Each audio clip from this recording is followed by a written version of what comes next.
Masjid Rincing Hulu, bapak-bapak, ibu-ibu, muslimin dan muslimat yang dirahmati Allah, yang dapat hadir pada tengah hari ini bertepatan 3 Zulkaidah 1443 Hijriah, pada hari penghulu segala hari, hari Jumaat. Alhamdulillah, bersyukur kepada Allah Subhanahu wa ta'ala dengan limpah kurnianya, dengan hidayahnya, dengan hinayahnya. Dan Allah kurniakan kita kesempatan, bukan kesempitan. Allah kurniakan kita ruang, dan Allah tak buang kita. Allah kurniakan kita kasih sayang, dan mudah-mudahan kita balas kasih sayang Allah Subhanahu wa ta'ala dengan kasih sayang juga. A'udzubillahi minasyaitonir rajim. Kuntum khaira ummatin ukhrijat linnas ta'muruna bil ma'ruf wa tanhauna 'anil munkar wa tu'minuna billah walau amana ahlul kitab lakana khairan lahum minhumul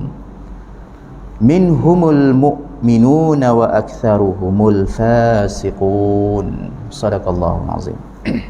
Mafhumnya, kamu adalah umat yang terbaik yang dilahirkan untuk manusia, menyuruh kepada yang ma'ruf dan mencegah dari yang mungkar, dan beriman kepada Allah. Sekiranya ahli kitab beriman, tentulah itu lebih baik bagi mereka.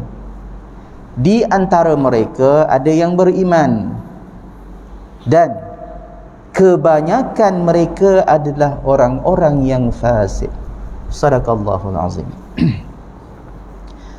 Seruan Allah Subhanahu wa ta'ala kepada junjungan besar kita Nabi Muhammad sallallahu alaihi wasallam, yang seterusnya diturunkan, diwariskan, dibacakan kepada kita sebagai hamba Allah, umat akhir zaman, untuk diperingatkan agar sentiasa menjadi mereka yang sentiasa mengajak masyarakat, umat, orang lain, diri sendiri, mengajak kepada yang ma'ruf dan mencegah kemungkaran.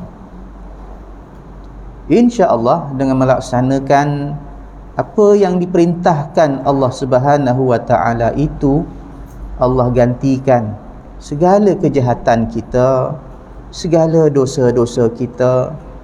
Mudah-mudahan Allah ampunkan. InsyaAllah pada waktu yang pendek ini, saya diberikan ruang untuk mengingatkan diri, dan yang ingin sama-sama diperingatkan, dan tajuk yang khusus untuk kita pada tengah hari ini bertajuk Silaturrahim dijaga, harta terbela. A'udzubillahi minasyaitonir rajim. Di dalam surah An-Nisa ayat pertama, yang bermaksud, hai sekalian manusia, ya ayyuhan nas, bertakwalah kepada Tuhanmu yang telah menciptakan kamu dari seorang diri, dan daripadanya Allah menciptakan isterinya, dan daripada keduanya Allah memperkembangbiakkan laki-laki dan perempuan yang banyak. Dan bertakwalah kepada Allah yang dengan mempergunakan namanya kamu saling meminta antara satu sama lain, dan peliharalah hubungan silaturrahim, sesungguhnya Allah selalu menjaga dan mengawasi kamu. Sadaqallahul azim. Kenapa tajuk tazkirah ini silaturahim dijaga? Kerana ada perintah Allah Subhanahu wa ta'ala yang menciptakan kita semua sejak dulu supaya kita menjaga silaturahim. Perintah siapa lagi yang ingin kita patuhi kalau bukan perintah Allah Subhanahu wa ta'ala? Sedangkan tujuan kita hidup, berdiri, bernafas, duduk, sujud, rukuk dan akhirnya mati hanyalah kerana kita sebagai hamba Allah Subhanahu wa ta'ala. Tiada tujuan lain. Wa ma khalaqtul jinna wal ins illa liya'budun. Tidak dijadikan jin dan manusia melainkan hanya untuk menyembahku, Allah kata. Di dalam hadis Nabi sallallahu alaihi wasallam, tidak masuk syurga, la yadkhulul jannah, tidak masuk syurga, qati'ur rahim, mereka yang memutuskan. La yadkhulul jannah, tidak masuk syurga, qati'ur rahim, mereka yang memutuskan silaturrahim. InsyaAllah, mudah-mudahan dengan peringatan awal ini untuk diri saya, dalam mindset kita, dalam minda kita, kita boleh muhasabah diri. Hari ini apa kita buat dekat rumah? Kita bangun-bangun tidur, kita jaga tak hubungan silaturahim? Dengan siapa? Dengan isteri kita kalau yang dah berkahwin, kalau anak-anak dengan ibu bapa kita, dengan jiran kita, dengan majikan kita. Tapi jangan lupa, bangun-bangun tidur tu sebenarnya Allah dah jaga kita. Kita jaga tak hubungan kita dengan Allah Subhanahu wa ta'ala? InsyaAllah dalam bab kedua kita nak nampakkan kesaling hubungan. Kenapa pula silaturahim dijaga harta terbela? Apa kaitannya dengan silaturahim? Kerana adanya syariat dan juga maqasid syariah yang memutuskan tentang kewajiban memelihara harta dalam surah An-Nisa, surah yang saya bacakan tadi, surah 4 ayat pertama. Dan kebanyakan apa yang terkandung di dalam surah An-Nisa menjelaskan tentang hubungan, menjelaskan tentang silaturahim, menjelaskan tentang hukum-hukum faraid, hukum-hukum menjaga harta dan sebagainya. Maka kaedah dalam Islam demi menjaga kemaslahatan dan juga menjaga silaturahim antara sesama manusia ini dinyatakan secara jelas dalam banyak kitab-kitab mawarith, dalam kitab-kitab faraid, bahawa adanya sistem perwarisan, sistem mawarith, sistem pengurusan harta dalam Islam yang mengikut acuan dan aturan hukum Islam. Andai kata kita yang mendengar pada hari ini dan malah acap kali kehadiran kami juga sentiasa akan mengkedepankan isu-isu ini, jika kita tidak peduli akan kaedah dan cara perwarisan harta dalam Islam, maka samalah seperti mana kita tidak memperdulikan perintah Allah untuk menjaga silaturahim, dan setara pula dengan perilaku mereka yang suka melanggar perintahnya. Isi-isi pelajaran serta ibrah yang dimaksudkan di dalam tazkirah ringkas ini syarat dinyatakan Allah di dalam surah An-Nisa, surah yang keempat yang saya bacakan tadi, surah 4 ayat pertama dalam susunan mushaf. Walaupun tajuk tu surah An-Nisa, surah perempuan, tak ada dalam Al-Quran surah Ar-Rijal, surah An-Nisa, tajuk surah tu An-Nisa. Jadi bergembiralah kalau andai kata ada dekat sini ibu-ibu muslimat yang hadir, Allah sebut khusus dan malah dirakamkan dalam mushaf surah An-Nisa. Jadi penting pula untuk kita, sahabat-sahabat, bapa-bapa,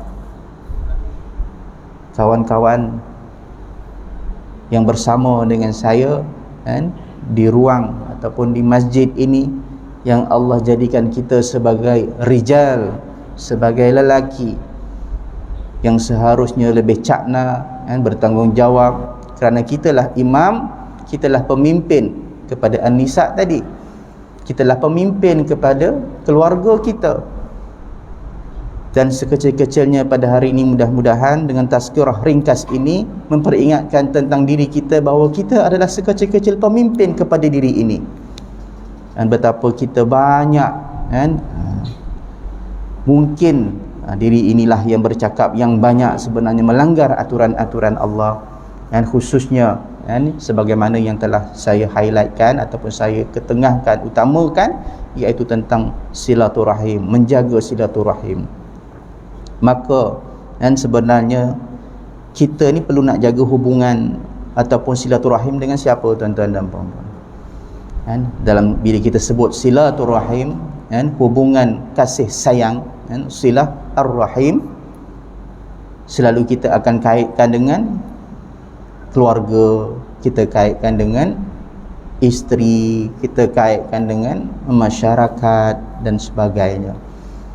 Kita lupa kan, bahawa demi kan, menjaga hubungan ataupun bagaimana akhirnya Allah yang bantu untuk kita menyambung hubungan, menjaga hubungan sesama manusia, seawalnya kita harus menjaga hubungan dengan pencipta kita. Andai kata kita dah rasakan, oh aku dah jaga dah hubungan dengan isteri aku dah jaga hubungan dengan keluarga aku, belah mentua aku, jiran aku, kalau kita rasa sudah cukup ataupun rasa diri serba cukup, ingatkan diri kita bagaimana pula hubungan kita dengan Allah Subhanahu wa taala. A'udzubillahi minasyaitonir rajim. Bismillahirrahmanirrahim. Wa ma Muhammadun illa rasulun qad khalat min qablihi ar-rusul.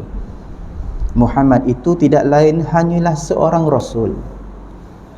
Saya sambung terjemahannya, sungguh telah berlalu sebelumnya beberapa orang rasul. Apakah jika dia wafat atau dibunuh, kamu berbalik ke belakang, iaitu murtad? Barang siapa yang berbalik ke belakang, maka ia tidak dapat mendatangkan mudarat kepada Allah sedikit pun, dan Allah akan memberi balasan kepada orang-orang yang bersyukur. Sadaqallahul azim.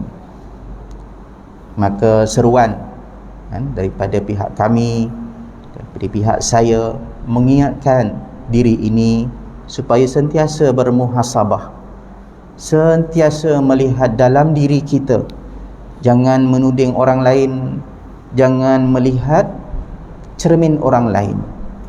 Apabila kita melihat cermin, lihat diri kita dulu. Pandang mata kita, pandang hati kita, baru mampu untuk kita melihat keluarga kita, jiran tetangga kita, masyarakat kita. Andai kata masih lagi keadaan keluarga, keadaan kejiranan kita, masyarakat kita, kariah kita masih berpecah belah, masih lagi berbalah, sebagaimana saya sebut dalam firman Allah tadi, Rasulullah dah pergi meninggalkan kita, adakah kita nak tinggalkan apa yang Rasulullah suruh kita berpegang? Kitab Allah wa sunnat Rasulih, kitab Allah dan sunnah Rasulnya. Dan apa yang berlaku pada hari ini, tuan-tuan, sebagai satu peringatan untuk diri ini, apabila berlaku satu kepincangan, masyarakat berpecah belah, maka benarlah apa yang Allah sebut tadi kan? Ada kalangan, bukan semua kan? Tetapi ada masyarakat yang suka memecah belahkan bangsanya sendiri, agamanya.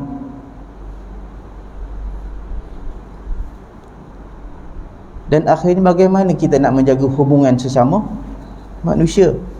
kerana tidak mengikuti Al-Quran dan Sunnah. Artinya, apabila keadaan masyarakat kita masih lagi berbalah, masih lagi berpecah belah, masih lagi berebut harta, masih lagi tak tahu macam mana nak uruskan harta, itu satu bukti bahawa Allah belum redha dengan kita. Itu artinya kita belum sungguh-sungguh untuk menjaga silaturahim dengan Allah Subhanahu wa ta'ala dan Rasulnya. Persoalan dia, kalau Allah tak redha, bagaimana kita nak cium bau syurga, tuan-tuan dan puan-puan? Hanya dengan redha Allah sahaja, itu sahaja kunci masuk kita ke syurga. Kalau Allah tak redha kita di dunia, tuan-tuan dan puan-puan, andai kata ada 10 juta ataupun 10 bilion umat Islam ataupun manusia atas muka bumi ini memuliakan kita, tuan-tuan, ada 100 bilion manusia menyanjung kita, tuan-tuan, andai kata Allah tak redha, tuan-tuan, neraka. Andai kata satu alam ini mencerca dan mengkeji kita, tuan-tuan, tapi kalau Allah redha dengan kita, di sisinya kita syurga Allah Subhanahu wa ta'ala. Jadi kunci dekat sini, tuan-tuan dan puan-puan, bagaimana untuk kita memastikan silaturahim kita dengan masyarakat, dengan keluarga, dan akhirnya harta kita Allah bersihkan, sucikan. Dia bukannya tentang nilai berapa banyak harta yang kita ada, tuan-tuan dan puan-puan, tapi kita tak nak harta yang kita tinggalkan kelak menjadi bahan bakar api neraka. Jadi mudah-mudahan dengan sedikit perkongsian, waktu dah jam 1:04 dan kurang lebih ada 10 minit lagi kita akan masuk waktu zuhur, kan? Di sini beberapa titik penting, kan, yang saya ingin simpulkan berkaitan tentang tazkirah, peringatan bersama untuk kita. Yang pertama sekali, demi menjaga silaturahim, cermin diri kita dulu, sama ada kita jaga tidak hubungan kita dengan pencipta kita, Allah Subhanahu wa ta'ala.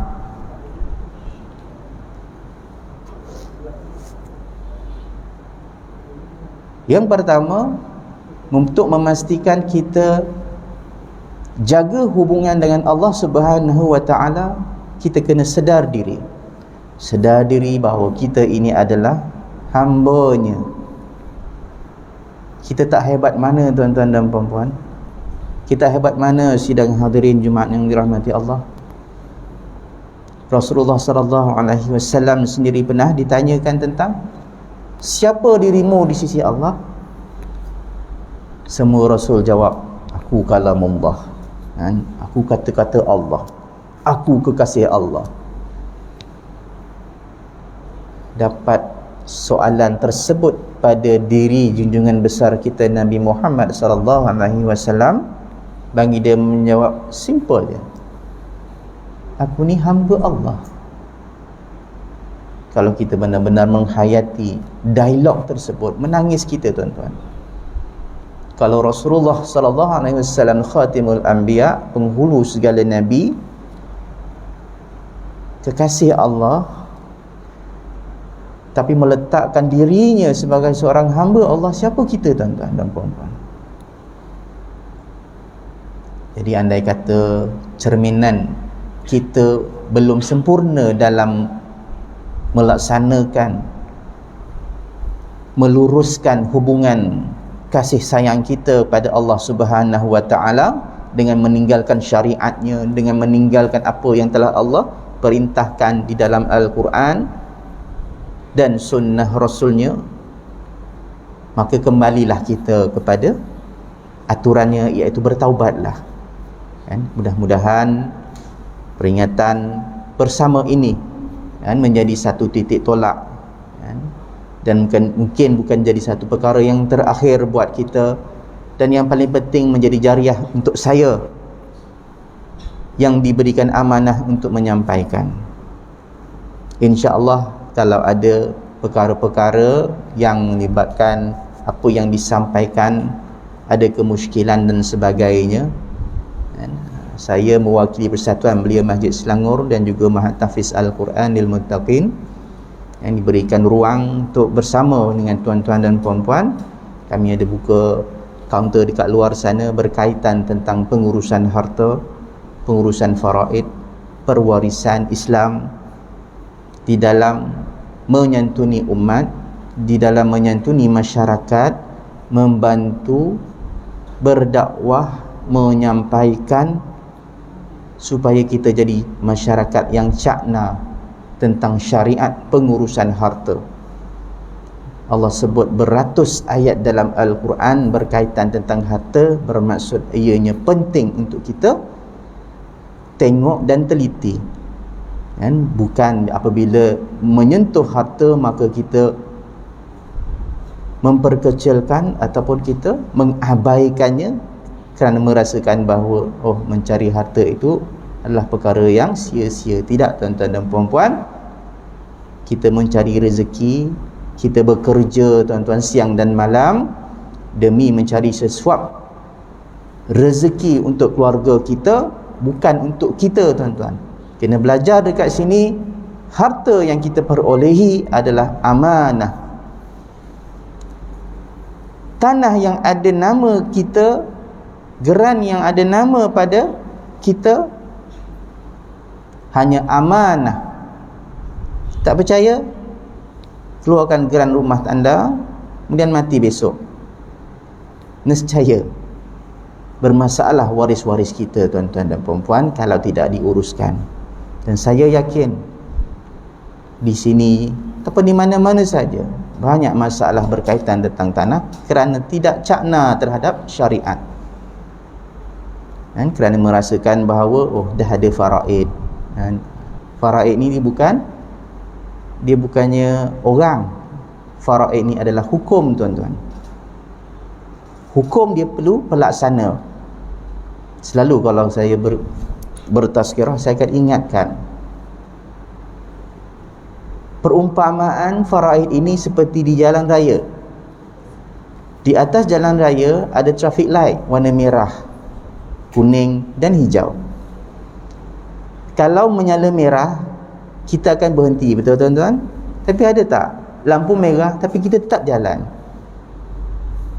Ramai kan? Kalau tak, statistik kemalangan tak tinggi di Malaysia ni. Tapi kadang-kadang lampu hijau kita berhenti juga. Sebab apa tuan-tuan? Sebab ada banglong jaga, polis trafik tu. Lampu hijau ke merah ke, ni dia tak peduli, dia tahan. Tu polis trafik. Ini maksud saya.